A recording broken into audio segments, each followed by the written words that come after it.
Hello dear viewers, wherever you are tuning in from. This is Dr. SSBC, where we discuss cross-cutting issues. With me, Tech Stephen Wood, and in this episode, we are glad to be hosting the Governor of Central Bank of South Sudan, Dr. Dier Tong. Thank you for giving us your time and welcome to the program. Thank you, and thank you to SSBC for having me.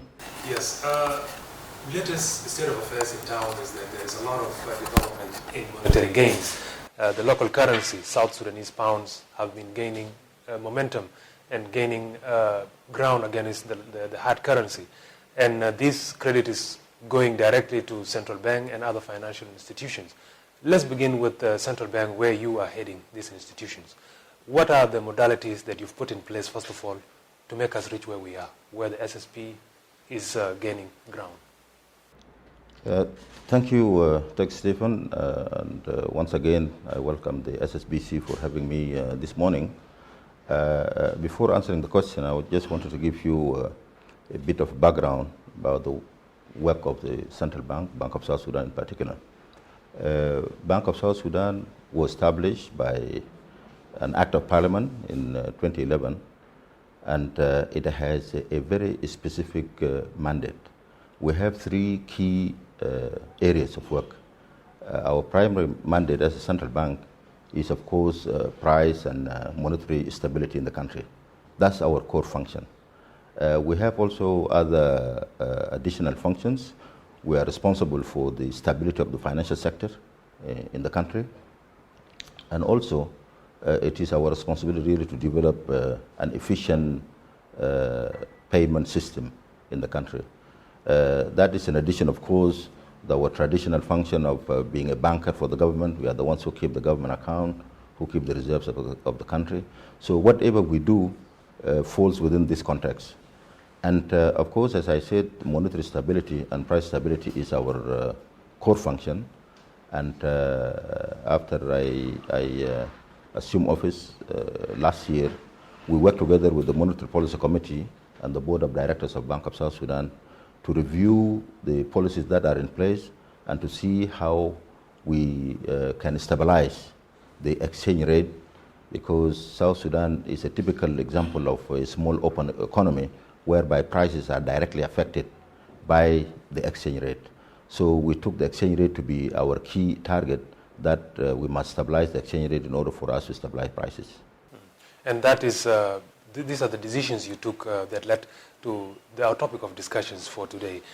Can you take us back a little bit as to which steps did you take? And we understand auctioning was one of them. But what do you think made this gain that we're talking about today? What made this gain really is very clear. You know, economics is a near science, so you would know really why this is happening and why this is not happening. Prices went up in the past month because of excess liquidity in the economy. Our what we call base money, the currency that is circulation, and the liquidity in the country almost went up from about 30 billion pounds in January 2020 to about 90 billion pounds towards the end of 2020. This is almost triple, the money supply triple. And therefore, in that circumstances, unless you have an increased supply of dollars, you will have too much pound chasing dollar. So that's the reason why the rate of dollar went up really from about 300 to 600 and almost near to 700 is because there was excess liquidity in the economy. So the decision that we made immediately when we came is how to withdraw part of this liquidity that is in the economy, and we found that auction is one option. That we auction the dollar that we have, so that we can bring back, when people get dollar, we get back the pound, and almost we were getting back something near to 1.5 billion pounds every week. That was a time when we were auctioning just only to forex bureaus, 2 million. Then after we increased the auction to 5 million, because we introduced another 3 million for banks, we were able really to withdraw something near to 3 billion every week. So this contraction in liquidity helped the pound to gain the value, and we are committed to that. We're going to continue to doing that. We are also developing other monetary policy tools, because it is not the auction and the sale of dollar that is not the only tool that is there. We are developing other tools that we will use so that also we can keep track on the amount of liquidity in the economy, and therefore we stabilize the exchange rate. And we are very confident that if there is stability in the exchange rate, there will also be stability in the prices. Before we talk about the long-term effect of these decisions that you are taking now, let's talk about now, currently in the market. The dollar is, the local currency, which is the pound, is gaining against the dollar, but the prices in the market are still remaining the same. What could be the reason for that? Because the logic is that when the dollar rate goes down, then the prices in the market, which are bought by these traders by hard currency, it's supposed to reduce, but it's still maintaining. What could be the reason? I would say there are maybe two reasons. Number one, of course, prices and the market is influenced and is run by human beings. We have our own way of doing things. So regulation is key. Of course, that's not the function of the central bank. There are other government organs that can work to make sure that traders and the market abide by the rules that are there, so that also they can reduce prices through effective regulation and application of whatever rules and regulations that are outside there to regulate the market. That's one. The second, of course, in economics, the economists always speak about stickiness of prices. Prices are always sticky, meaning that psychology of people, when they buy something, say for example at the rate of 600, the tendency of them coming down just immediately is not there unless they are forced. And how can they be forced? They can be forced either by other traders now getting dollars at the cheaper rate. They can bring in more goods, and there will be more supply of goods, and this more supply of goods will in the medium to long run force those who don't want to come down, who don't want to lower their prices to come down. So that one is an option that we are working on also. We wanted to make sure that dollars are available so that more traders can bring more goods, and that one in the medium run, I think will help us to bring down prices. But of course, I don't want to reduce the role that the relevant authorities like Juba City Council and also Minister of Trade can do in order to make sure that people are also abiding by the laws regarding the pricing. Yeah, and you mentioned also that the role of stabilizing the market is not solely, yes, central bank is playing a key role, but it's not the only institution that should stabilize the economy. What do you think the other institutions, concerned economic institutions, are doing to support this momentum that your institution has started? Yeah. That's also a very good question, because definitely central bank can play its part, but central bank is not the economy. So it is very important that we all work together, and in particular the central bank and the Minister of Finance. We need to work together, because central bank is responsible for the monetary policies, and of course finance is the one responsible for the fiscal policies. So whatever finance do and what we do, unless it is coordinated, it can end up with unfavorable results. So one way of coordination between us and finance now is the agreement that we have reached, that central bank is not there to print money in order to deficit finance the budget. The Minister of Finance will have to develop its own resources. They are working very hard with the National Revenue Authority to make sure that we collect our taxes. And that also we bring the oil money into our economy, so that the government can use that, the Minister of Finance can use that to finance the government, instead of central bank printing money to finance government expenditure. And in fact, that was the mistake we made in the past, that we were depending too much on central bank just printing money and giving overdrafts in order to finance, and therefore we're releasing more liquidity into the market. So that agreement is really is as important as the intervention that we are doing in the market with the dollars. At the moment, we are not giving any financing to the government, and if at all if there is any financing in the future, it will be within the law, because Bank of South Sudan Act restrict us to finance government only not more than 5% of its annual revenue. And the issuance of higher notes, bank notes, we have seen the introduction of 1,000 note, and previously there was also introduction of 500 pound note. Are these some of the policies that your institution were thinking would improve the economy in the past? And also to add on that, the liquidity that you mentioned, that there is a lot of local currency that was printed and circulating in the market. These were also policies of your institution. Are you saying now that these are policies that they're retracting from them? Yes, I would say so. But of course, you know, the printing of notes, I wouldn't say that it has a direct impact in influencing prices, and that money has its function in the economy. Money has its functions. It's a medium of exchange. That's the main thing. But for money to perform its functions, it must also meet a specific characteristic. And one of the key characteristic of money is, of course, convenience. You know, in the past, if we are just only now allowing people to get their salaries in £5 or £10, it is very inconvenient. You know, if you're going to buy just cement in the market and you're building, and you have only £5, you'll have to carry sacks with you. That's inconvenient. It is not a good characteristic of money, and therefore bigger value helps, you know, us as central bank to meet the convenient characteristic of money. So one of the reasons why we introduced the £1,000 is really to reduce the burden of that. It's not because it has a direct impact on the prices or something like that, but we are introducing it because it will make it more convenient. And also, printing small notes costs us a lot of money. It costs us a lot.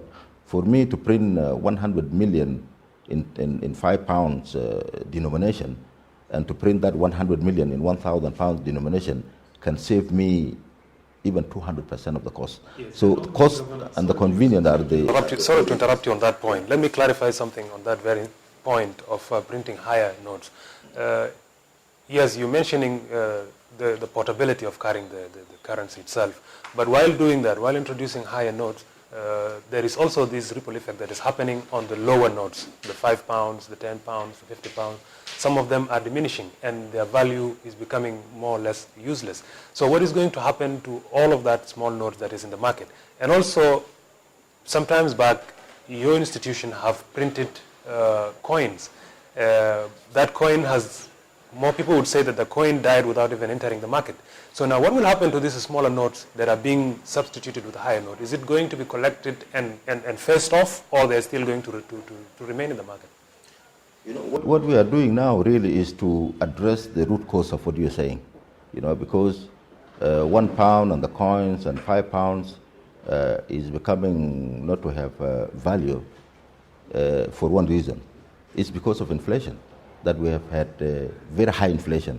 And inflation always eats up the value of that money, because the value that £5 can buy today will not be the value that £5 can buy in 1 month, mainly because of inflation. So we are addressing the issue of inflation now with the monetary policy that we are introducing, in order for us to stabilize the value of our currency.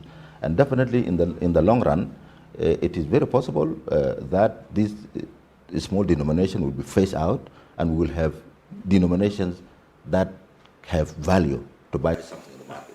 Okay, so now what is the intended goal for this process that you have commenced now with this transformation within your institution? What is the goal that your institution look at in terms of local currency against the dollar? Is there a figure that you've put that this is our target, that we want to reach this figure? And also we've been talking about auction as one of the factors that contributed to this, and you mentioned it's not the only factor. What are the other factors that led to this? Okay, definitely what we are aiming at is to unify the exchange rates. We have what we call multiple exchange rate almost now in South Sudan. We have the official rate, that's the rate of the bank, of the central bank. We have the parallel market rate, and then now we have the auction rate. Multiple exchange rates cannot help the economy. So what we are eyeing and our main target is really in the medium run to unify the exchange rate. And the unification of the exchange rate would mean that the parallel market, it means that we have to discover the market clearing rate. It is not the central bank that will decide that this is the rate, but through the auction and through the reserves that we have, the market, these rates will ultimately meet somewhere. Where they will meet is what will be the clearing rate, and that will be the market exchange rate. Of course, when we say multiple exchange rate, I'm not trying to say that rates will not be different, but the differences will be very, the spread would be very small. The convention all over the world is that a spread between different rates should not be more than 2%. And as it is 2%, then you have a single rate, because somebody will not take money here from here to Wow. If the margin is 2%, you know there is transportation costs, there are other costs that will make it really not profitable for you to do that. So the short answer to your question is that what we are doing now should lead us to the market clearing rate. That will be the rate that the central bank will adopt, and it is the market that will be continuing to decide that. Your second part of the question regarding the other tools that we're having, of course, we are using the exchange rate at the moment to mop the excess liquidity in the market, but also we are going to introduce central bank bills. You know, central bank bills, they are like also government bills, treasury bills. So we'll be selling bills to the public. If we feel that there's too much excess liquidity in the market, then we can sell our bills with a good interest rate. We take your money, we keep it with us, and therefore we reduce the liquidity in the market in that sense, and then you get your profit at the end of the day. So that's one of the option. The other option that we have, of course, is what we call minimum reserve ratio. So whatever banks have with us, all the deposits, we are by law empowered as central bank to keep 20% with us, so that we don't make it accessible for banks to do that. But also we are introducing the term deposit. And again, term deposit would be that we'll encourage banks to place their funds with us, and then we'll also give them interest. All these tools will make it, will help us to control liquidity in the market. If we control the liquidity, then I think we'll be able to stabilize the exchange rate, and ultimately will stabilize the prices. Well, hold that thought, Honorable Governor. We are going for a short break, and we'll be back to talk on more issues. Talk to SSBC takes a short break. We'll be back shortly.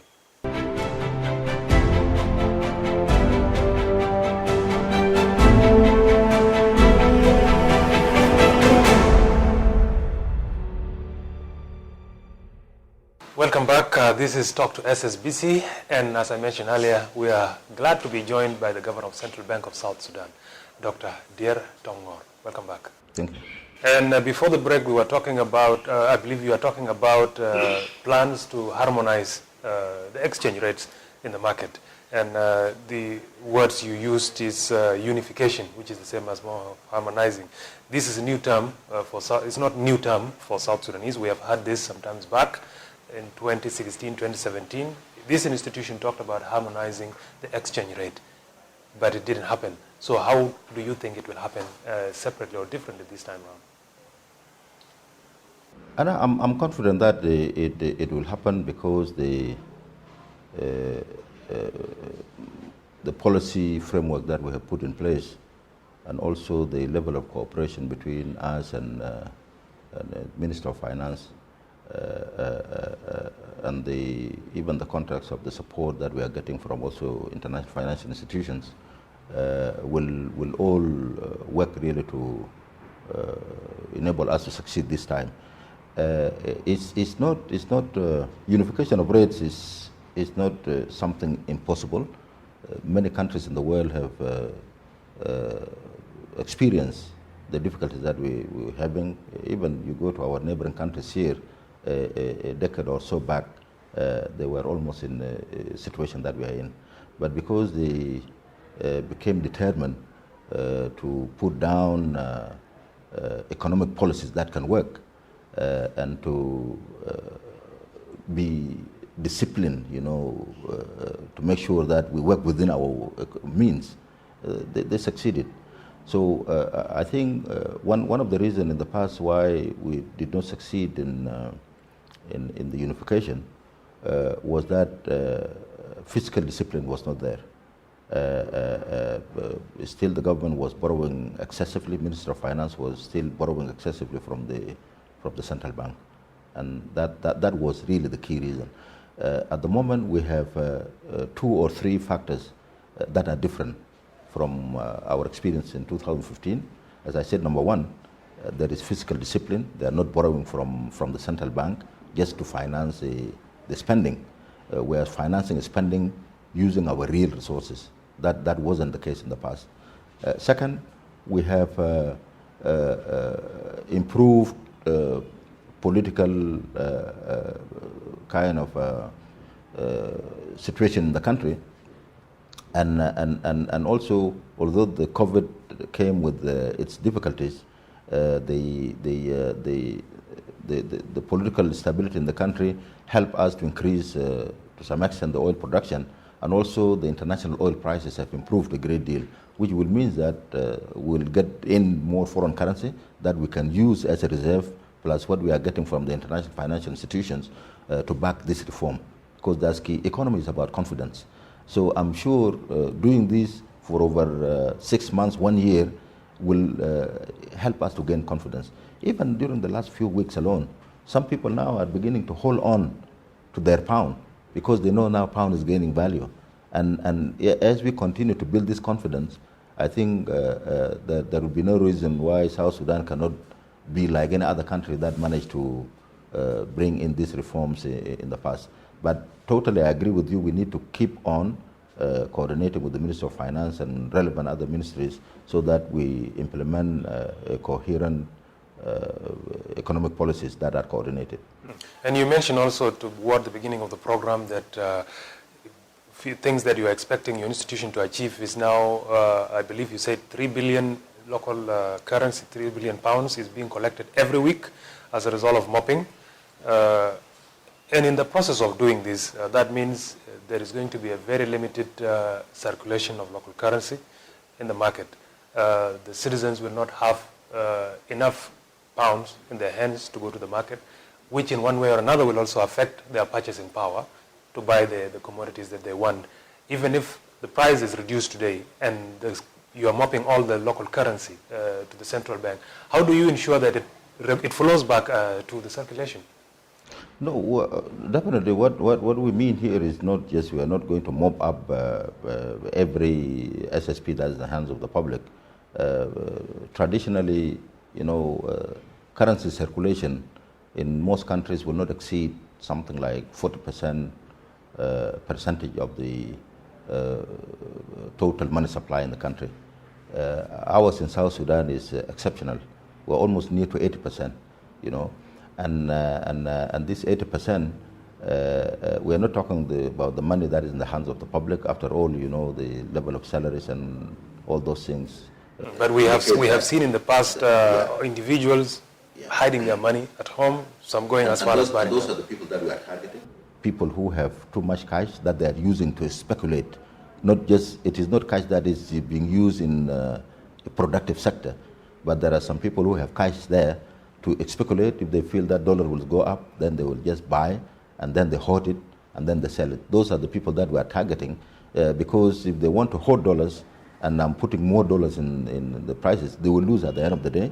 So some of them, in fact, and even it is happening now, some of the people who are holding dollars are bringing them back now, and they're selling them to commercial banks for the first time.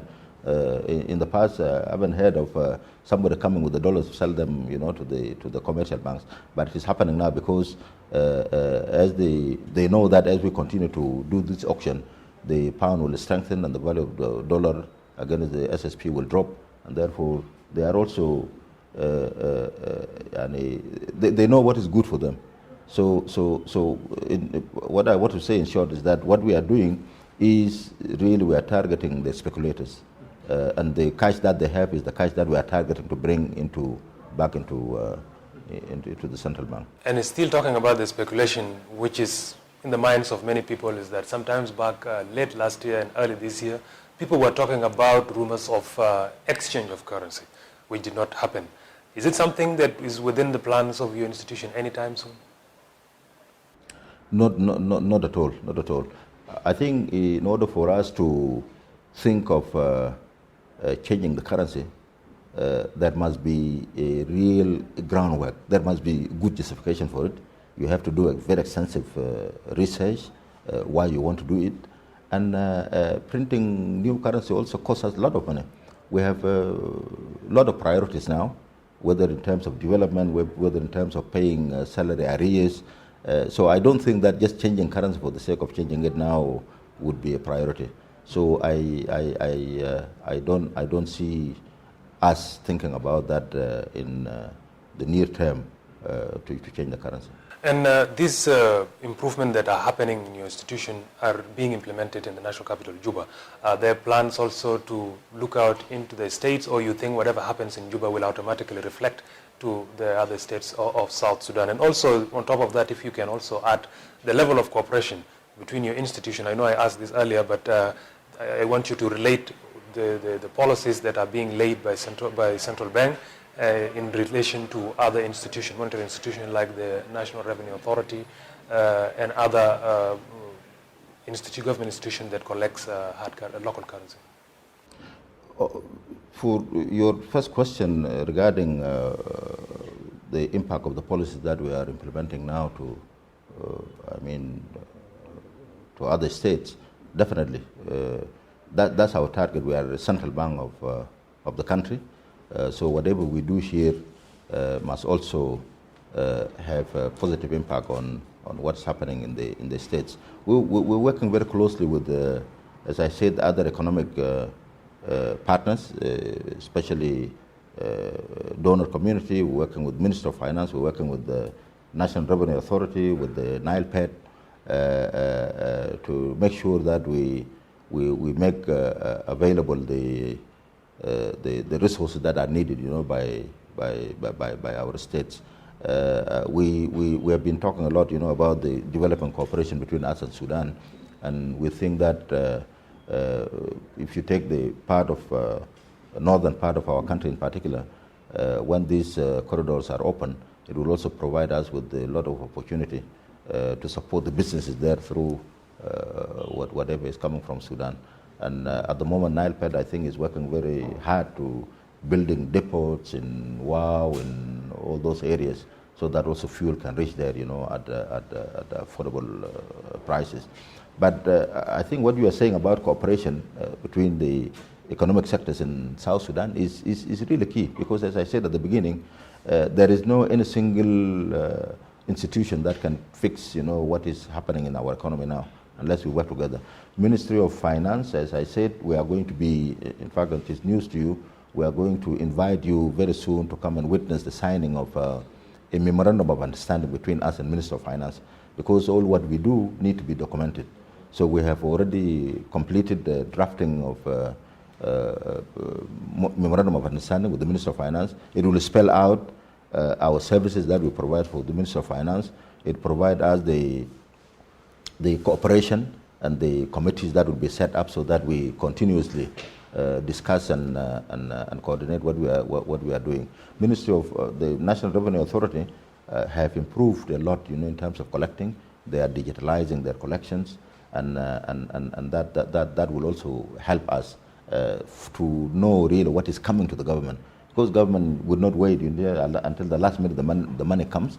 We will work on projections. We are setting up a liquidity management working group, so that we know what liquidity is coming into the economy, and that will enable us also to make decisions, rather than waiting until something happens and then we come and make decisions. So also, we make informed decisions based on that. Yes, and also in the beginning of the program, you mentioned the roles of your institution, the central bank, which is to conduct monetary policies, to provide financial services like economic researches and stabilizing the local currency, keeping the inflation rate to be low and all that. But I want to talk about one of the roles, that is to regulate local banks, which is the commercial banks and the forex bureaus, which some of the auctions that you make here are directly impacting on these banks. How does your institution regulate these commercial banks? We understand that this hard currency that they are auctioning, some of them might be used for different purposes. They might export the hard currency for other purposes outside our borders, because we understand majority of these commercial banks are foreign banks. And also there are some people who are complaining about the work of these commercial banks, like some of them are not looking into the services that are favorable to their customers. How does your bank, the bank that you work for, the central bank, regulates these commercial banks? Okay, of course, Bank of South Sudan is by law. The Bank of South Sudan Act gives us the power to supervise, and we are the body that license banks and other non-banks financial institutions to function in the country.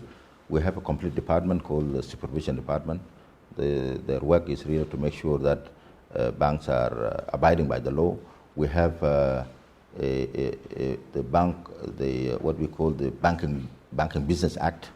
It regulates how banks should operate in the country. And recently, our board of directors made a decision, because to strengthen the financial capacity of commercial banks. So we made a decision to raise the minimum capital requirement for all the commercial banks, because